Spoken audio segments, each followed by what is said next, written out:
Calling docket numbers 49 and 50, case numbers 2025-293-649-MC, case number 2025-293-653-FH, the people versus Kelli Bryant. Thank you. Good afternoon, Your Honor. Nika Fairness on behalf of the people. Thank you, ma'am. Good afternoon, Your Honor. Cecilia Karen Hongo up here on behalf and with Kelli Bryant. Thank She's present you. with me in court, Your Honor. Can you please state your name for the record? Kelli Bryant. Thank you. I have this matter scheduled for a pretrial on both files. The file ending in 649 and the file ending in 653. I did receive a motion to quash that was precipied for hearing yesterday. I've now had an opportunity to review your response, so I'm going to rule on that motion today. I haven't prepared a written opinion in order. My staff attorney will do that, just a brief opinion in order, but I'm very comfortable.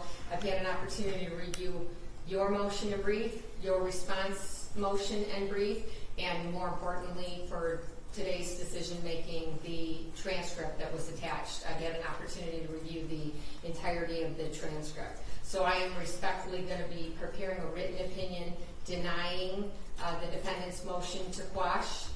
There's no question in the court's mind that to a probable cause standard that the testimony that was presented in front of Judge Walker supported that the crime was committed and that to a probable cause standard she committed it. The issues that you rose specifically with regard to serious mental harm to a probable cause standard were supported at the district court level. So I'm respectfully finding that Judge Walker did not abuse her discretion and denying the motion. Thank you, Your Honor.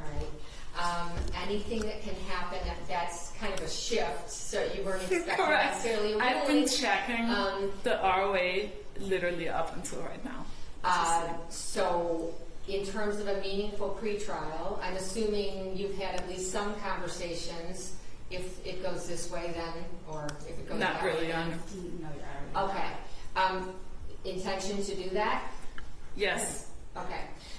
So should I set it for another pretrial in maybe a week, 2 weeks, to give you an opportunity to talk about the fact that that ruling has been made and the charges stand at the time being? Yes, and 1 week is no good for me. So if it could be, well, and if it's at 1:30, I just need to check if that's okay.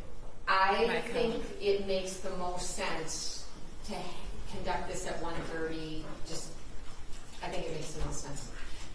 Could we have a date at least 2 weeks out at 1:30 to have a meaningful pretrial? That would be Thursday, July 24th. Judge, can I just check my calendar? Yes, please do. Thank you. Ms. Harrison, you can check yours as well. Thank you. And then you can both tell me, does this give you enough time? I want it to be meaningful. I'm just going to tell the court that I think we're going to probably pursue an interlocutory appeal. I just need to talk to Mr. Gonick too. He's out of town this week. So if that's what we're doing, it would not be a meaningful pretrial in 2 weeks. So I don't know if the court wants to schedule it, and I can let the court know he returns on Friday, well, tomorrow. I will set it for a pretrial on July 24th, but out of respect for everybody's time, let us know if you are filing. Yes, John, and the afternoon is fine on the 24th if we're doing a pretrial. Let's do July 24th at 1:30, please. Thank you, Your Honor. And a note from pretrial supervision is good, I believe. Let me make sure. I haven't received anything bad. So. She's been compliant with her weekly check-ins, did not incur any GPS tether violations, and understands the terms of her bond. No assaultive conduct, no contact with minors, no contact with minor victims or their caregivers, direct or indirect, home confinement tether except for medical emergencies, court or court-ordered testing, no travel without specific permission of the court, employment if verified, but at this point in time, is she employed? She's not, Your Honor, and that was going to be one of my questions for the court because she does need to look for employment, and I just wanted to make sure that if she was to interview somewhere that she was allowed to go do that. When she comes to my office, we let pretrial services know, and that hasn't been a problem. I just wanted to make sure that if she needed to travel somewhere for an interview for employment, that that would be okay with the court. She can travel for an interview with permission ahead of time. Yes, no, And verification. that's what we've done, and it's, it's working out so far. They've been good. We will see you July 24th. Thank you. Thank you, folks. Thanks for being on time, ready to go. Oh, always, yeah.